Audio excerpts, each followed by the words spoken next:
నిరాశ అంటే ఫెయిల్ అవ్వడం కాదు, చాలా నమ్మి ఆశపడిన తర్వాత ఆ ఆశ బొమ్మ అవడం.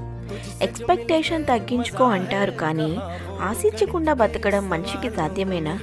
ప్రతిసారి నమ్మినందుకు ప్రతిసారి నొప్పి వస్తుంది, అయినా మళ్ళీ నమ్ముతాం. అదే మనిషి బలహీనత కాదు, అది మనిషి గొప్పతనం. వాళ్ళు వస్తారని చూసాం, రాలేదు. జరుగుతుందని నమ్మాం, జరగలేదు. మారతారని ఆశపడ్డాం, మారలేదు. ఆ నెరవేరని ప్రతి ఆశ మనసులో ఎక్కడో ఒక ఖాళీని వదిలిపెడుతుంది.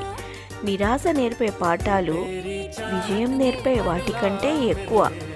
ఎవరిపై నమ్మకం పెట్టాలో, ఎంత ఆశ పెట్టుకోవాలో, ఎక్కడ వదిలేయాలో నిరాశే నేర్పుతుంది.